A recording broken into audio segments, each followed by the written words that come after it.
Welcome to the next video of design exam mastery series, जिसमें मैं आपको सिखाने वाला हूँ how to crack any design exam. सबसे पहले हम बात करेंगे अलग अलग ग्रिप टाइप्स की to understand how to hold a pencil. Next is natural flow of lines. Last but not least, how to use this natural flow in our favour. सबसे पहला ग्रिप जो हम डिस्कस करने वाले हैं वो है ट्राइपॉड ग्रिप। ट्राइपॉड ग्रिप में हम पेंसिल को काफ़ी पास से पकड़ते हैं और इसका जो टिप है वो डायरेक्टली पेपर को टच करता है। As you can see, lines काफ़ी फाइन आ रहे हैं यहाँ पे। इस पेंसिल ग्रिप को हम बचपन से मोस्टली राइटिंग के लिए यूज़ करते आए हैं, जिसकी वजह से इसका जो ट्रैवल डिस्टेंस है वो काफ़ी कम होता है। अब अगर हम बात करें इसके यूज़ के सिनारियोज़ की, तो मान लीजिए आपका स्केच खत्म हो गया है और आप उसमें कुछ फाइनल डिटेल्स फिल इन करना चाहते हैं, तो उस केस में आप इस ग्रिप को यूज करेंगे।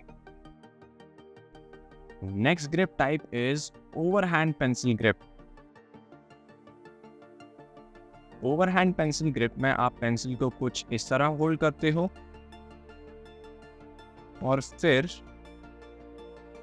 आप इसमें अगर ऑब्जर्व करो तो हॉरिजॉन्टल एंड वर्टिकल लाइंस में कुछ डिफरेंस है। जब हम वर्टिकल लाइंस बना रहे हैं तो वो काफ़ी थिन बन रही हैं, जब हम हॉरिजॉन्टल लाइंस बना रहे हैं तो उनका विड्थ थोड़ा ज़्यादा है। अब अगर आप अपने रिस्ट को थोड़ा सा एडजस्ट करो तो आपको थिन लाइंस मिलते हैं।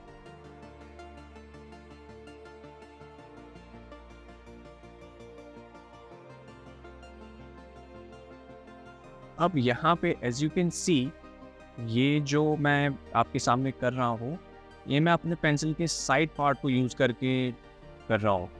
इसका रीज़न काफ़ी सिंपल सा है, क्योंकि मुझे एक बड़ा एरिया शेड करना है, तो मैं जल्दी से फिल इन करने के लिए हॉरिजॉन्टल स्ट्रोक्स का यूज़ कर रहा हूँ, जो कि मुझे ये एरिया फिल करने में हेल्प कर रहे हैं।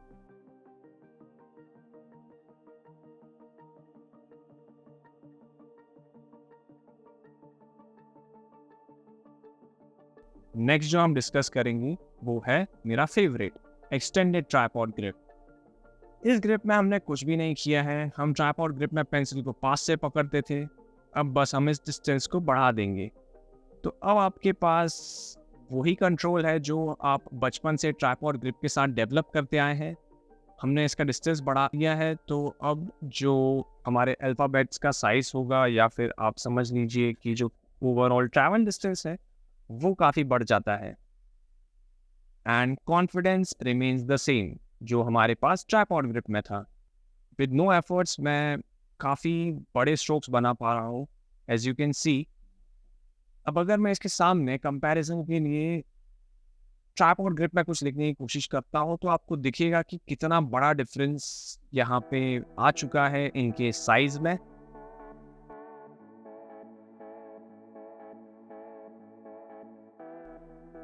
ये देखो, इतना सा है ये।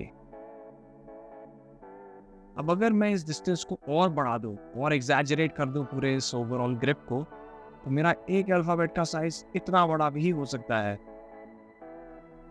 कि नहीं? मजे की बात। नेक्स्ट हम डिस्कस करेंगे natural flow of lines. What is it exactly? ये समझने के लिए मैं एक छोटा सा एक्सपेरिमेंट करूंगा। I have kept my eyes closed और मैं यहाँ पे अपना नाम लिख रहा हूँ। My name is Vikrant. मैंने यहाँ पे कोई चीटिंग नहीं करी है, ठीक है? जो मैंने लास्ट डॉट बनाया था वो शायद आँख खोल के बनाया था, बट आप ओवरऑल अगर ऑब्जर्व करो तो मेरे पूरे सेंटेंस का जो डायरेक्शन है वो हॉरिजॉन्टल है। ऐसा नहीं हुआ है कि ये कहीं आसमान में चला गया हो, वर्टिकल चली गई हो लाइंस, राइट? तो समझने वाली बात ये है कि हमारा जो नेचुरल फ्लो है वो लेफ्ट टू राइट डेवलप हुआ है because of the learnings we had. हमने इंग्लिश, हिंदी हमेशा हॉरिजॉन्टली लिखी है, एंड उसकी वजह से हमारी मसल मेमोरी डेवलप हुई है, जो हमें मजबूर करती है लेफ़्ट टू राइट लिखने पे। तो हमारे जो स्ट्रोक्स होते हैं वो लेफ़्ट टू राइट बहुत इजीली एंड बहुत अच्छे बन पाते हैं। नेचुरल फ्लो ऑफ लाइंस को अगर मैं आपको और समझाने की कोशिश करूं, तो by automating repetitive movements through practice, artists can focus more on unleashing their creative potential. अब किसी चीज़ को अगर मैं प्रूव करने जाऊं, तो मैं यहाँ पे ये नहीं सोच रहा हूँ कि सर्कल कैसे बनेगा. लेट्स से मुझे एक मटका बनाना है. मटके का ओवरऑल जो वॉल्यूम होता है वो एक स्फीयर जैसा होता है. मैंने कैसे शुरू किया इसको, मैंने एक सर्कल बनाया एंड बूम, आपको ऑलमोस्ट मटका दिखने लग गया होगा, राइट. ये मटका बन के रेडी हो चुका है. अब अगर आपके पास नेचुरल फ्लो नहीं है, अगर आपने प्रैक्टिस नहीं करी है, तो आप ज़्यादातर टाइम स्पेंड करोगे एक परफेक्ट सर्कल बनाने में, जबकि मेरा वो पार्ट खत्म हो चुका है and I am trying to add more value to my sketch by doing some shading. अब अगर आपको और मुझे साथ में बोला जाता कि एक मटका बना के दिखाओ, आप शायद सिर्फ एक मटके की आउटलाइन बना के छोड़ देते, but in the same given time मैं उस मटके को शेड करके अच्छे से प्रेजेंट कर पाता.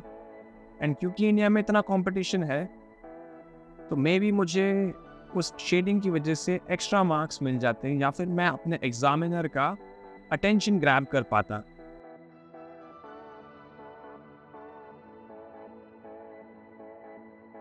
So these are some benefits of understanding the natural flow and mastering it. Now I'm gonna introduce a very simple exercise for you to practice, जिससे आप भी इस natural flow को master कर सकते हो. सबसे पहले आपको चाहिए एक A4 sheet.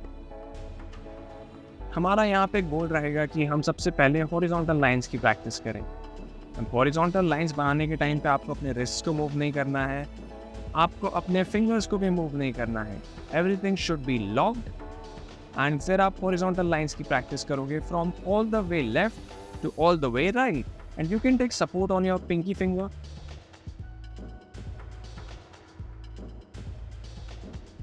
And be mindful about these lines. ये लाइंस पैरेलल होने चाहिए.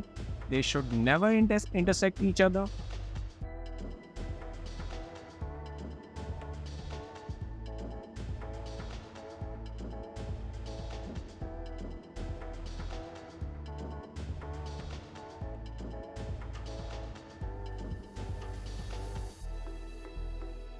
आप इसको ऊपर से लेके पूरा नीचे तक करोगे, ठीक है.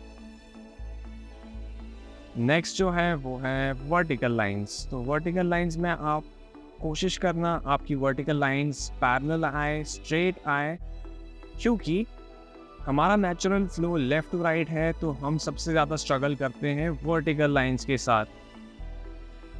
बट अगर आप जापानीज होते तो आई डोंट थिंक आपको ये प्रॉब्लम होती, क्योंकि जापानीज लोग की जो राइटिंग होती है वो वर्टिकल होती है, वो ऊपर से नीचे लिखते हैं, ना कि हमारी तरह फ्रॉम लेफ्ट टू राइट.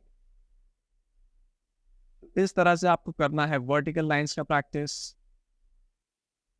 याद रहे आपका रिस्ट आपको मूव नहीं करना है, so keep this part lock.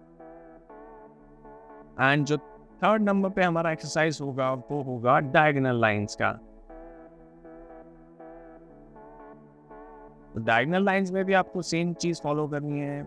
Line should be parallel, no intersection, and try to get this movement from your shoulder, क्योंकि मैंने आपको कहा है फिंगर्स और रिस्ट को ना यूज करने के लिए.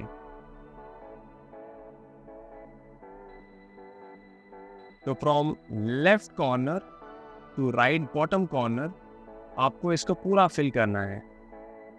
एंड फिर आप इसका दूसरा वेरिएशन ट्राई करोगे, जहाँ पे आपको लेफ्ट के बॉटम कॉर्नर से डायगोनल लाइंस ड्रॉ करने शुरू करने हैं और पूरे राइट अपर कॉर्नर के पास तक लेके जाने हैं, ठीक है. काफ़ी मज़ा आएगा आपको ये एक्सरसाइज करते हुए. आप जब यहाँ तक ले जाओ तो आपको रुक जाना है. Try to make these lines parallel. Now this is super important guys, क्योंकि जब भी हम कुछ ड्रॉ करते हैं तो वो लाइन से ही करते हैं. And this one is for circles. Circles बनाने के टाइम पे कई बार हम ऐसी गलती कर देते हैं कि हम एक सिंगल स्ट्रोक में एक सर्कल बनाने की कोशिश करते हैं, जो कि हो सकता है कि थोड़ा बहुत सर्कल जैसा दिखे, but I don't think this is the right way of doing it as a beginner. आपको सबसे पहले सर्कल बनाने से पहले शैडो सर्कलिंग करनी है. What I mean by that, shadow circling, आपने देखा होगा लोग बॉक्सिंग का मूवमेंट करते हैं इवन तो उनके सामने कुछ भी नहीं होता है, उसको हम शैडो बॉक्सिंग कहते हैं. सिमिलर वे में आपको सर्कल बनाने से पहले अपने हाथ को सर्कुलर मोशन में घुमाना है. एंड जब आपको कॉन्फिडेंस आ जाए कि हाँ मेरा हाथ सर्कल में घूम रहा है, तब आप अपने पेंसिल की टिप को पेपर से टच करोगे एंड बूम, आपका सर्कल बन जाएगा. तो एज यू कैन सी, मैं सिंगल स्ट्रोक में सर्कल नहीं बना रहा हूँ, मल्टीपल स्ट्रोक्स हैं. आपको भी सिमिलरली फॉलो करना है एंड पूरे शीट को फिल इन करना है. Doing ellipses is the next level stuff, तो आप ये एज अ बिगनर अवॉइड कर सकते हैं. I will discuss this in later classes, so don't worry about it. अगर आपको ये वीडियो इन्फॉर्मेटिव लगा हो तो लाइक कीजिए इस वीडियो को, so that I get motivation to make more such amazing videos for you guys on design exam mastery. और अगर आपको फिर भी कोई डाउट्स हैं तो you can connect with me on Instagram, DM me and we can have a nice little chat.